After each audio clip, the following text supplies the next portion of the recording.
I am thrilled to be able to introduce a man who has dedicated much of his life to improve the lives of American families, civil rights, and workers' rights as president of our 1.4 million member international union in our career with our union that began in 1978.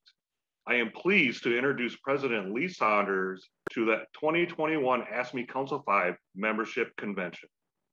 Under his leadership, President Saunders launched ASME Strong, a key program that continues to prove successful within Council 5, as we have increased membership even amidst an onslaught of post-Janus, anti-worker court cases, anti-worker organizations actively spreading lies about the people power of labor unions, and more.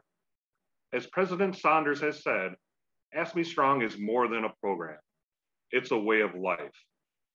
With the continued assistance from our international union, we will continue to empower our local members to engage in educating, organizing, and mobilizing workers to take action and prove the union difference. We are grateful for the continued partnership, investments, and wise counsel of our international union leaders and staff as we collectively work to build and strengthen our union.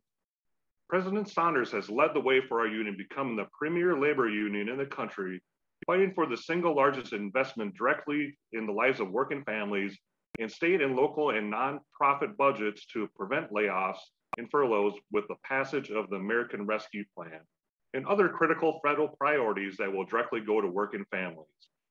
On behalf of the 43,000 members of ASME Council 5, we welcome President Lee Saunders to address our convention. Hello, Council 5 family. I hope everyone is doing well and staying safe.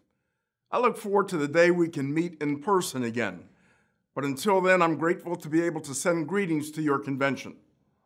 I want to give a special thanks to Julie Blyle and the entire team at Council 5 for their work.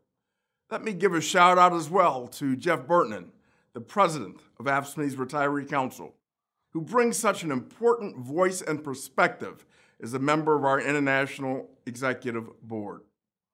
And thank you to all Council 5 members for the heroic, fearless work you've done over the last year and a half as our communities face the worst public health crisis in a century. Under the most difficult and dangerous conditions, you have continued to serve in Minnesota's hospitals, schools, nursing homes, correctional facilities, and everywhere your neighbors need you. The pandemic not only threatened our health and safety, it threatened our jobs, as public services went on the chopping block at the moment they were needed most. That's why the passage of the American Rescue Plan was the most important piece of federal legislation for our union in years. All told, this groundbreaking new law invests more than $700 billion in public services, including nearly $5 billion in direct aid to the state of Minnesota and its counties, cities, and towns. And it would not have happened without the bold activism of AFSCME members in Minnesota and around the country. We raised our voice and we flexed our muscle. We organized and mobilized in huge numbers. We ran one of the biggest grassroots advocacy campaigns in our union's history, contacting members of Congress more than 150,000 times to insist that they fund the front lines. And Minnesota's federal representatives, strong allies like Senator Amy Klobuchar, Senator Tina Smith, and Congresswoman Angie Craig were right there in our corner when we needed them. Council 5 knows how to hold elected officials' feet to the fire at critical moments.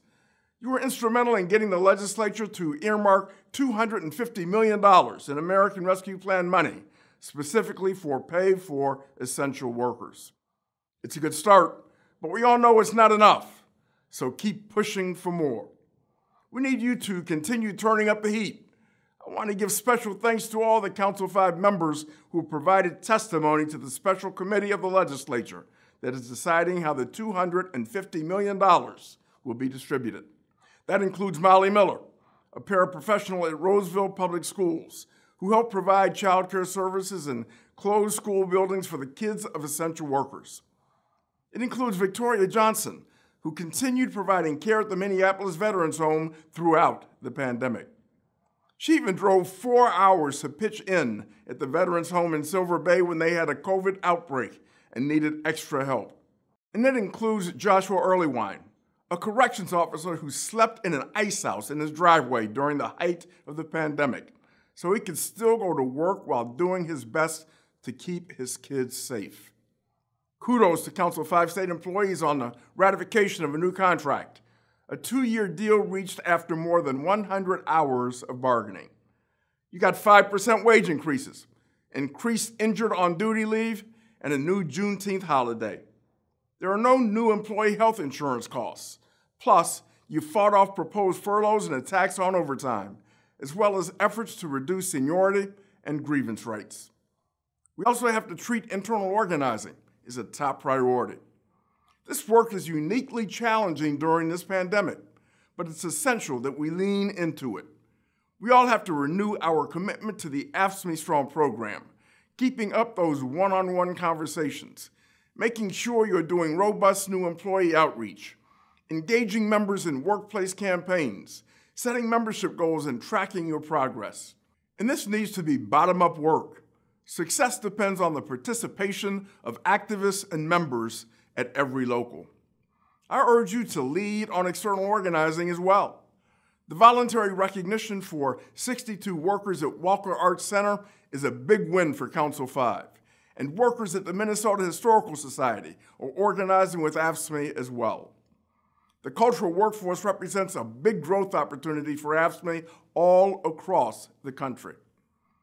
Despite the limitations of the pandemic, many AFSCME affiliates nationwide have made big statements with organizing wins over the last year.